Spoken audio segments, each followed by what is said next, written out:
আওয়ামী লীগ মাঠে নামতেছে, নানাভাবে চেষ্টা করতেছে, ছোট হোক বড় হোক তাও নামতেছে, সমাজে মিশে যাওয়ার চেষ্টা করতেছে। হ্যাঁ, আবার দেখেন প্রফেসর ইউনূস সরকারের পদত্যাগের দাবিতে আওয়ামী লীগের লিফলেট বিতরণ করতেছে। সে আবার বিসিএস শিক্ষা ক্যাডারের কর্মকর্তা মুকিব মিয়া, পোস্টিং লালমনিরহাটের পাটগ্রামের সরকারি জসিমউদ্দিন আব্দুল গনি কলেজে ইংরেজি বিভাগে, আর লিফলেট বিলাচ্ছে জাতীয় প্রেস ক্লাবের সামনে, আবার ভোরে মিছিল বের করছে।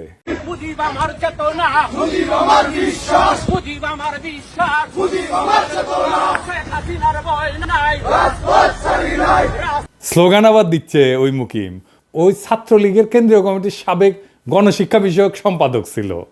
এইগুলাক যেটি দেখবেন সেটি দাবরানি দিবেন, কোথাও এদের দাঁড়াবার দিবেন না। এটাই হইতেছে এখনকার স্ট্র্যাটেজি।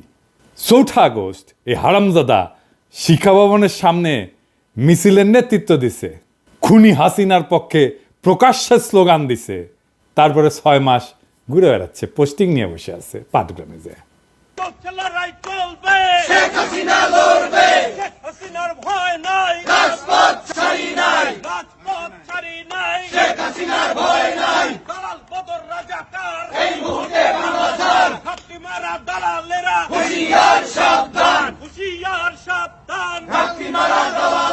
আমার মাটি আমার মা, পাকিস্তান হবে না, পাকিস্তান হবে না, আমার মাটি আমার মা। শিক্ষামন্ত্রীর বাসায় হামলা কেন? খুনি খালেদা জবাব দে, খুনি খালেদা জবাব দে। শিক্ষামন্ত্রীর বাসায় হামলা কেন? শিক্ষামন্ত্রীর বাসায় হামলা কেন? খুনি খালেদা জবাব দে। গত ৬ মাস তার ফেসবুকে টানা অপপ্রচার চালায় গেছে সরকারি চাকরি কইরা, কেউ কিছু বলেনি, দিব্যি ঘুরে বেড়াইতেছে, বাসা বোধহয় সেগুন বাগিচা বা পল্টনে। ফেসবুকে যা লিখেছে সেটা ওর নেত্রী হাসিনা ২০১৮ সালে সরকারি কর্মচারী একটা শৃঙ্খলা এবং আপিলের যে বিধিমালা ৩ খ এই ধারা অনুযায়ী শাস্তিযোগ্য অপরাধ করছে, তাও সে আছে। শিক্ষামন্ত্রী হচ্ছে বিএনপির পছন্দের মন্ত্রী, ওই ডায়াপার পরা ওয়াহিদুদ্দিন মাহমুদ। ৩০শে সেপ্টেম্বর আমি পোস্ট দিছিলাম এই ভিডিওর, ওই মাউসির সামনে স্লোগান মাস্টার কে নামও পাওয়া গেছে। ১ নম্বর তরিকুল ইসলাম ৩৫তম বিসিএস, সাদিয়া সুলতানা ৩৫তম বিসিএস, দিদারুল ইসলাম ৩৪তম বিসিএস, আর মুকিব মিয়া যে স্লোগান দেওয়া ৩৩তম বিসিএস, বিজয় কুমার ঘোষ ২৪তম বিসিএস, স্বরূপ কাহালি ২৪তম বিসিএস, ওই স্লোগান দিচ্ছে, স্বরূপ কাহালির স্লোগান দিচ্ছে। জাফর আলী ১৬ বিসিএস, ওই এই প্রোগ্রামের মূল আয়োজক। মনিরুল ইসলাম ২৪ BCS, doctor Enamul Haque ২৪ BCS. এরা কে কোথায় আমরা জানতে চাই। এই ভিডিওর কমেন্ট বক্সে লিখে দিবেন কে কোথায় আছে জানেন কিনা, তারপরে ওদের ধরেছি। আর ডায়াপার পড়া শিক্ষা উপদেষ্টা এইগুলো যদি চাকরির থাকে তাইলে কলে তোমার খবর আছে কয়ে দিচ্ছি, ডায়াপার টেনে খুলে ফেলবো। এর মধ্যে এই যে মাসুম রেজা ডয়েচে ভেলেকে সাক্ষাৎকার দিতেই পারে, কিন্তু শেষে কি কইছে দেখেন, কইছে আমরা যে ছাত্রদের বৈষম্য বিরোধী আন্দোলন করেছিলাম, বৈষম্য দূর করার কথা বলেছিলাম, তার সুযোগ নিয়ে এমন এক শক্তি চলে এসছে যা সম্পূর্ণরূপে বাংলাদেশ বিরোধী, যে বাংলাদেশের স্বাধীনতা মূল ভিত্তি যেগুলা সেগুলার বিরোধী। এইগুলোকে যদি আমরা প্রশ্রয় দিতে থাকি আমরা তাহলে সামনে বাংলাদেশকে হারিয়ে ফেলা ছাড়া আর কিছু দেখি না আমি। হ্যাঁ, ওই করেছিল বৈষম্য বিরোধী আন্দোলন। হ্যাঁ, গপ্প মারাও মাসুম রেজা আমাদের সমসাময়িক, আমার কয়েক বছরের সিনিয়র হবে, একই সাথে ছাত্র ইউনিয়ন করতো রাজশাহী বিশ্ববিদ্যালয়ে। হ্যাঁ, আপনি করেছিলেন মাসুম ভাই বৈষম্য বিরোধী আন্দোলন। ১৬ই জুলাইয়ের পরে তো শীত নিদ্রায় গেছিলেন। হ্যাঁ, অক্টোবরে এসে ফেসবুক গুতাইতেছেন, লেখালেখি সব মুছে দিচ্ছেন নাকি? হ্যাঁ, খুঁটি করেছিলেন বৈষম্য বিরোধী আন্দোলন খাটেত। হ্যাঁ, ২৫ সুন্দর সুন্দর মাইয়া নিয়ে তো নাটক টাটক করেন।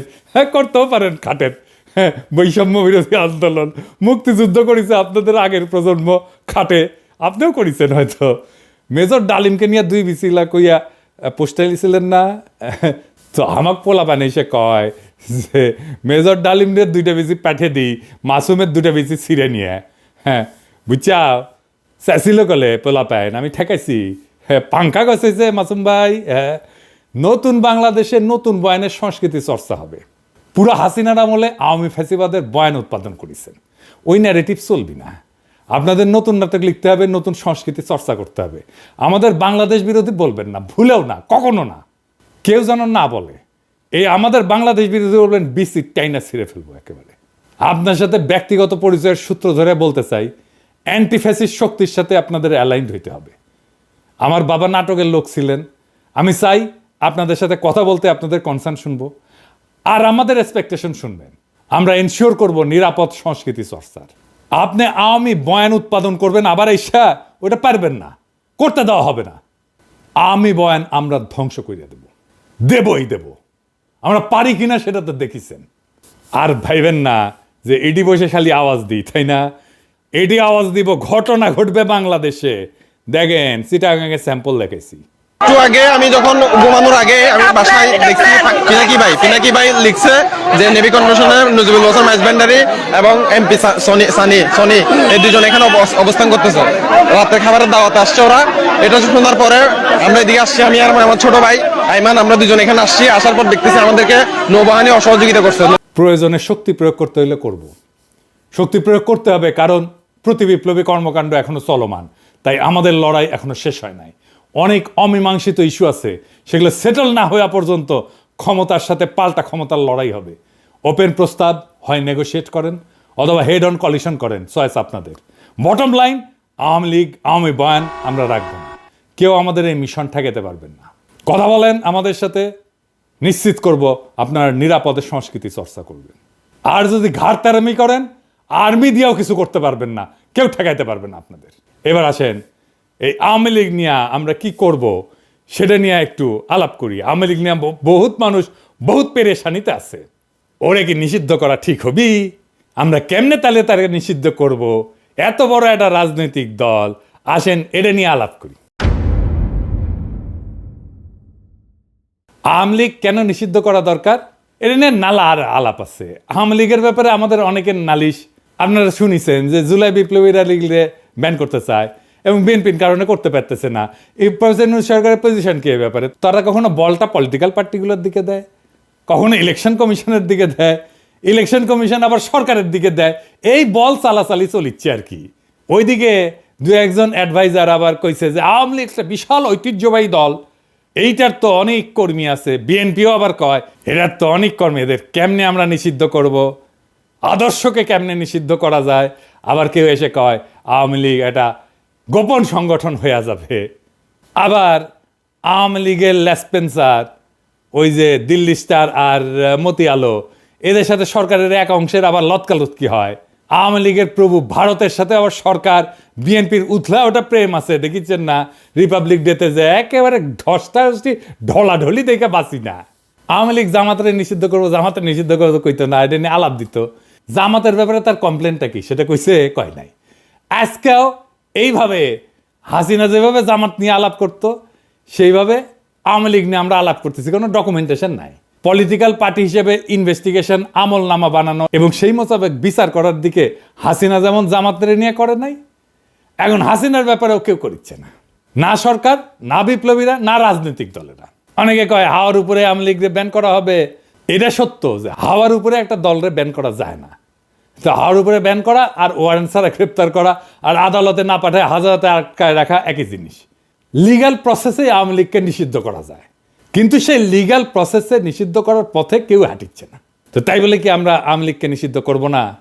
অবশ্যই করব। তবে আমাদের দরকার একটা clear cut documentation. Awami League একটা ফ্যাসিস্ট দল, তারা ফ্যাসিজম কায়েম কইরা দেশের জনতাকে বন্দি করছে, লুটপাট করছে। এইটা স্ট্যাবলিশ করার মতো ডকুমেন্টেশন সরকার বা বিপ্লবীরা, এমনকি রাজনৈতিক দলরা দিতে পারছে এখনো পারে নাই।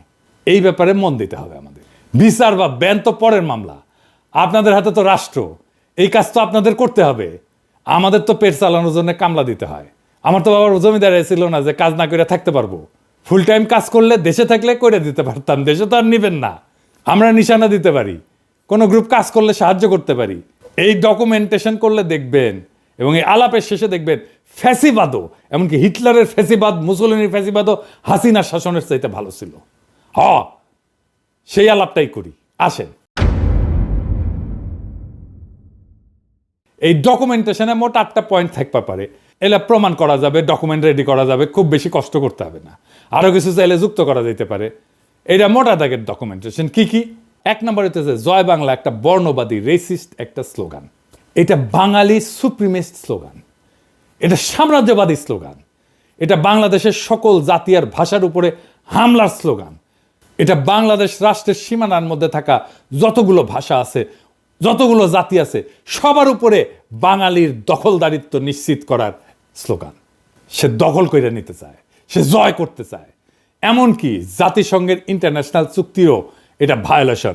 এইটাকে ভায়োলেট করে ভারতীয় বাংলার সাথে মিলতে চায়। সোনার বাংলার জিকির কইরা বাংলাদেশকে একটা বর্ণবাদী রাষ্ট্র হিসেবে দেখাইতে থাকে। এইভাবেই কট্টর জাতীয়তাবাদী জিকিরের ভিতর দিয়া আওয়ামী লীগ ফ্যাসিজমের 1 নাম্বার শর্ত পূরণ করে। 2 নাম্বার, আওয়ামী লীগ একটা গণতন্ত্র বিরোধী শক্তি। 2008 সালে ইলেকশনের ভিতর দিয়ে ক্ষমতা দখলের পর গণতান্ত্রিক রাজনীতি, জনগণের মিছিল, সমাবেশ, এগুলোর অধিকার অস্বীকার করে আওয়ামী লীগ।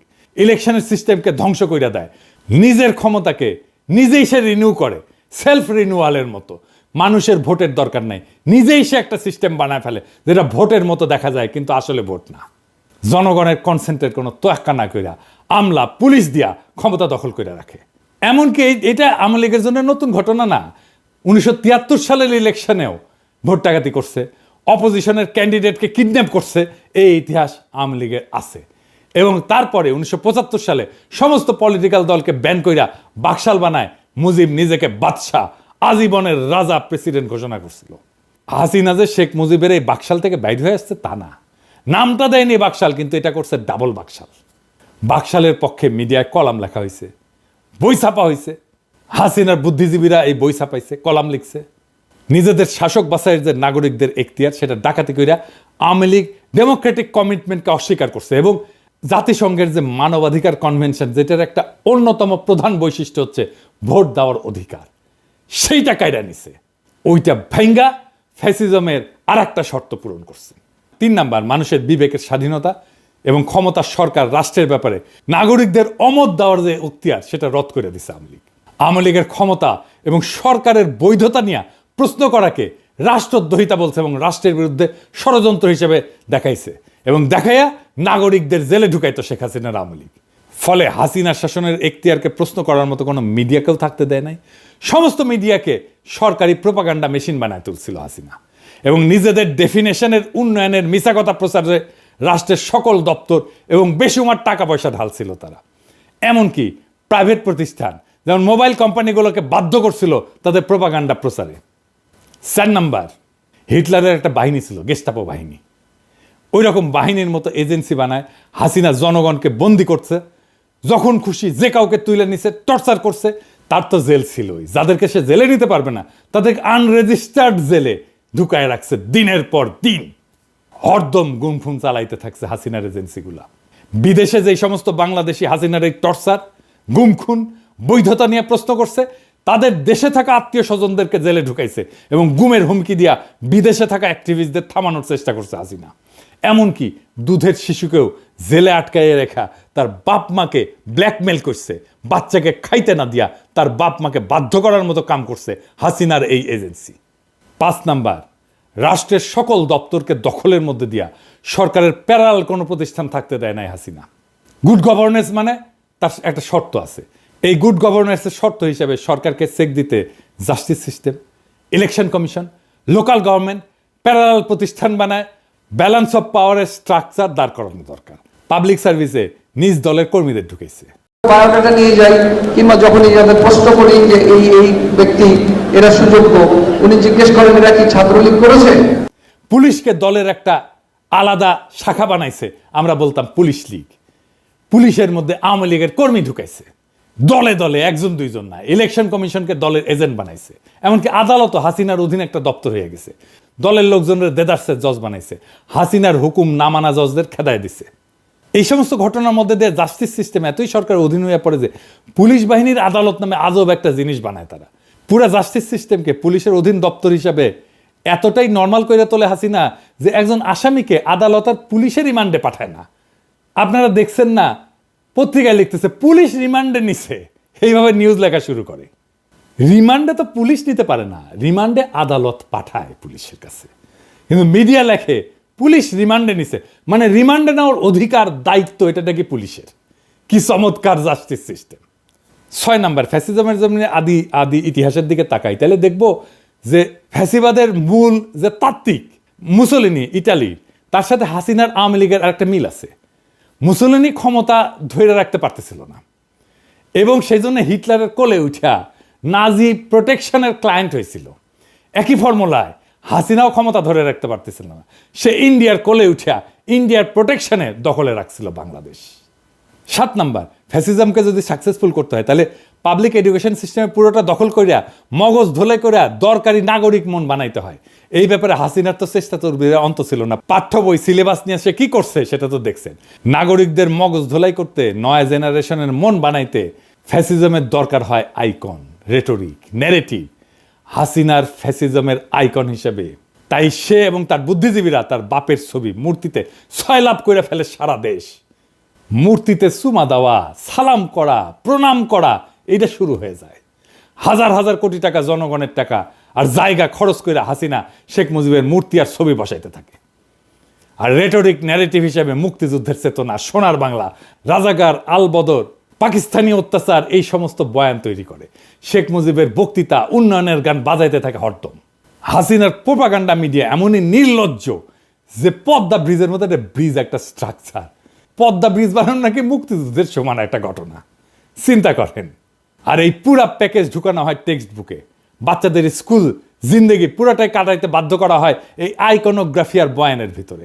এইগুলো যাতে পুরাপুরি মেমোরিতে ঢুকানো যায়, বাধ্য হয় সবাই মেমোরিতে ঢুকাইতে, সেই দরকারে সমস্ত স্কুল, কলেজ, পরীক্ষা, এগুলো থেকে চাকরির পরীক্ষা তো প্রশ্ন করা হয় এখান থেকে। এমনকি অঙ্কের মতো একটা হার্ডকোর সায়েন্সের ভিতরে শেখ মুজিবকে নিয়ে অঙ্ক করায় হাসিনা। 8 নাম্বার, ফ্যাসিবাদের আর একটা মস্ত নিশানা হইল নিজের পপুলারিটি দেখানো। এটা অবশ্য সেটা দেখানোই, পপুলারিটি থাকার মামলা না। এইটা করার জন্য তারা প্রায় ইলেকশনের বাহানা করে, ইলেকশনের মতো একটা সিস্টেম করে। ঠিকঠাক ইলেকশন দিতে পারে না, কারণ ফ্যাসিজমে তো হারার কোনো আইডিয়া নাই। ইলেকশনে হাইরা ক্ষমতা ছাড়ার ব্যাপারই নেই, ফ্যাসিজমে থাকা সম্ভবই না। আমরা খেয়াল করলে দেখব শেখ মুজিবুর রহমানের 1973 ইলেকশন, হাসিনার 2014 ইলেকশন, 18 ইলেকশন, 24 ইলেকশন, সমস্ত ইলেকশন স্রেফ বাহানা। এটাকে বলা যায় সেলফ রিনিউয়াল। আমি কইছিলাম হাত মারার নির্বাচন। নাগরিকদের ক্যান্ডিডেট হওয়া বা ভোট দেওয়ার ঘটনা ছিল না মোটেই। আর এই কামে তারা রাষ্ট্রের সকল দপ্তর দখল কইরা পুলিশ, আমলা, প্রশাসন সবকিছু দিয়া এই বাহানা বাস্তবায়ন করছে। ফ্যাসিবাদের যে ক্লাসিক এক্সাম্পল, সেই ক্লাসিক এক্সাম্পলের এই অভিজ্ঞতাগুলো হাসিনা আমাদেরকে দিছে। কিন্তু বাংলাদেশের এই লোকাল ফ্যাসিজমের বাকশালের আরো কিছু নিশানা আছে যেগুলা ক্লাসিক ফ্যাসিজমের বাড়তি, মানে মুফতে পাইছি, বেশি পাইছি আমরা। হাসিনা তো ফ্যাসিজম দিছে, ফ্যাসিজমের বাইরেও আরো কিছু দিছে। কি সেটা? সেই কারণে হাসিনার ফ্যাসিজমটা আদতে হিটলারের ফ্যাসিজমের চাইতেও খারাপ। কেমনে সেটা দেখি। ধরেন ফ্যাসিজমকে যদি আমরা একটা রাজনৈতিক মতবাদ হিসেবে দেখি, সেটার একটা তাত্ত্বিক এবং প্র্যাকটিশনারের নাম হচ্ছে মুসোলিনি, ইটালির, এবং তারপরে হিটলার। তাহলে দেখব যে নিজের দেশ নিয়ে তাদের কিছু ভাবনা ছিল, তাদের একটা বিশাল একটা জাতীয়তাবাদী ইগো ছিল, অহংকার ছিল, একটা ইকোনমিক জার্নি ছিল। মুসোলিনি বা হিটলার দেশের জিডিপি বাড়াইতে মন দিছে। তাদের জুলুমের একটা বড় জমিন ছিল ন্যাশনাল ক্যাপিটাল এবং প্রোডাকশন। প্রথম বিশ্বযুদ্ধের পরে মাত্র কয়েক বছরের মধ্যে তারা ন্যাশনাল প্রোডাকশনকে এমন জায়গায় নিয়ে গেছিল, একটা বিশাল বড় জায়গায় নিয়ে গেছিল। এই কাজে তারা কনসেন্ট্রেশন ক্যাম্পের বন্দীদের শ্রম ইউজ করছে। কিন্তু নিজের দেশের উন্নয়ন, নিজের দেশের উন্নতি তারা প্রচুর করছিল। তাদের একটা বর্ণবাদী গর্ব ছিল যে তারা দেশের জন্য অনেক কাজ করছে। কিন্তু হাসিনা বা মুজিব বাংলাদেশের মানুষকে ঘেন্না করত। তাদের গর্ব হইল তারা বাগদাদ থেকে আসছে। তারাও বর্ণবাদী, কিন্তু এই বর্ণবাদ দেশ বা দেশের মানুষ নিয়ে গর্ব করা না, বরং ঘেন্না করা। এখানে কইতে পারেন যে জিয়া রহমানের দলও তো জাতীয়তাবাদী, ন্যাশনালিস্ট। তাহলে জিয়ার দলের সাথে মুজিবের দলের এই ন্যাশনালিজমের মধ্যে কি তফাৎ? আসেন এটা একটু বুঝে দেখে, এটা খুব চমৎকার একটা বিষয়। হাসিনা বা শেখ মুজিব বাংলাদেশের মানুষকে ঘেন্না করত। তাদের গর্ব হইল তারা বাগদাদ থেকে এখানে আসছে। তারা বর্ণবাদী, কিন্তু এই বর্ণবাদ দেশ বা দেশের মানুষকে নিয়ে গর্ব করার মধ্যে বর্ণবাদ না, বরং ঘেন্না করার মধ্যে বর্ণবাদ। আর জিয়াউর রহমানের জাতীয়তাবাদ, এটা জাতীয়তাবাদ, কিন্তু এটা দেশের মানুষকে নিয়ে গর্ব করার জাতীয়তাবাদ, ঘেন্না করার জাতীয়তাবাদ না। হাসিনার কাছে বাংলাদেশ তার বাপের বানানো দেশ, বাপ তার এই দেশটাকে স্বাধীন করে দিয়ে গেছে, এর মালিক সে, এটা তালুকদার সে। এখানে হাসিনা আওয়ামী লীগ এখানে ডাকাতি করবে, কামাই করবে, তারপর পয়সা পাচার করে দেশের বাইরে নিয়ে যাবে। এই দেশ তো তার না, এই দেশে সে দয়া কইরা থাকে। এই কারণে হাসিনার বাকশালে শিল্প উৎপাদন এগুলো লাফায় লাফায় বাড়েনি মুসলিন হিটলারের মতো। জাতীয় সম্পদও মজবুত হয়নি, বরং কমছে। ব্যাংক ডাকাতি কইরা পাবলিক মানে বিদেশে পাচার করছে। এইভাবে আমরা একটা লোকাল ফ্যাসিজম পাইছি বাকশাল নামে। এইটা শাসনের পদ্ধতি হিসেবে ফ্যাসিবাদ, কিন্তু রাজনৈতিক মতবাদ হিসেবে ফ্যাসিজমের যে একটা কট্টর ন্যাশনালিস্ট একটা দেমাগ অহংকার থাকে সেটা নাই, সেটা গড় হাজির। মুসলিন হিটলার টর্চার জুলুমের ভিতর দিয়ে নিজ দেশকে পাওয়ারফুল করে তুলছে, যুদ্ধের তাগত পয়দা করছে নিজ দেশে। আর হাসিনা উল্টা বাংলাদেশকে জুলুম করছে, কিন্তু আস্তে আস্তে দুর্বল করছে। জাতীয় যে অহংকার সেটাকে পুরাপুরি কোরবানি দিয়া শুরু থেকে ইন্ডিয়ার দাস রাজ্য হিসেবে বাংলাদেশকে তৈরি করছে এবং লুটপাট করছে। তার মানে এখানে হাসিনা লোকাল মাফিয়া গডমাতার। ফ্যাসিজমের সমস্ত পদ্ধতি সে কায়েম করছে, কইরা তার তালুকদারি কায়েম রাখতেছে এবং ডাকাতি কইরা বিদেশে পাচার করতেছে পাবলিক মানি। এই জন্যে বাকশাল হাসিনার শাসন ফ্যাসিজমের চাইতে খারাপ আসর রেখে গেছে, বাংলাদেশকে ফতুর কইরা রেখে গেছে হাসিনা। এটা ফ্যাসিজমের তুমুল টর্চার জুলুমের বাইরে বাড়তি খারাপ। ফ্যাসিজমে তো টর্চার জুলুম আছেই, হাসিনার শাসন ফ্যাসিবাদের টর্চার জুলুম চাইতেও অধিক বেশি কিছু, আরো বাড়তি খারাপ। হিটলার মুসলিনি যেখানে তার দেশকে অন্তত ধনী বানাইতে কাজ করছিল, সেইখানে হাসিনা দেশটাকে ফতুর কইরা দিছে। মোটের উপরে বাকশাল এমন একটা রাজনৈতিক বন্দোবস্ত যেটা শাসনের সিস্টেমটা উপনিবেশিক কলোনিয়াল, আর যেটা চালানোর পদ্ধতি ফ্যাসিজম। এই জন্যই নতুন রাজনৈতিক বন্দোবস্ত কথাটা আসছিল। এখন বলেন, নির্বাচন দিলে কি দেশটা ঠিক হবে? আর হবে না। বাংলাদেশের সমস্যা নির্বাচনে কাটবে না। এই আওয়ামী লীগকে রাজনীতি করতে দেওয়া উচিত। যারা আওয়ামী লীগকে রাজনীতি করতে দিতে বলে তারা কি আদৌ রাজনীতি বোঝে? তার মানে রাজনৈতিক বন্দোবস্তটা আমাদের জন্য কত জরুরি দেখেন। পুরো সিস্টেমের খোল নলচে পাল্টাই দিতে হবে। এটা পাল্টাই দিতে না পারলে বাংলাদেশকে ফতুর হওয়া থেকে বাঁচাইতে পারবেন না। ওই একইভাবে বাংলাদেশের সম্পদ লুট হয়ে যেতে থাকবে। এটা থেকে মুক্তির জন্যেই জুলাই আগস্ট বিপ্লবে আমাদের ছাত্ররা, আমাদের সন্তানেরা রক্ত দিছিল। ওইটাকে সফল করে তুলতে হলে বাংলাদেশ রাষ্ট্রের আমূল সংস্কার ছাড়া কোনো উপায় খোলা নাই আমাদের হাতে। ওই রাস্তায় আমাদের যাইতেই হবে, ওটাই আমাদের পথ এবং সেই পথে আমরা হাঁটবই হাঁটবো। নির্বাচন দূরে থাকো, আগে বাংলাদেশকে রক্ষা করো, বাংলাদেশকে ফতুর হওয়া থেকে বাঁচাও, বাংলাদেশকে ফ্যাসিবাদের আসর থেকে বাঁচাও, বাংলাদেশ থেকে ফ্যাসিবাদের সমস্ত চিহ্ন দূর করার পথে হাঁটো। বাংলাদেশ ওই রাস্তায় হাঁটতে চায়, আমাদেরকে ওই রাস্তায় হাঁটতে দেন। আমরা ওই রাস্তায় হাঁটবই, আমরা বাংলাদেশকে ওই রাস্তায় নিয়ে যাবই। ইনকিলাব জিন্দাবাদ।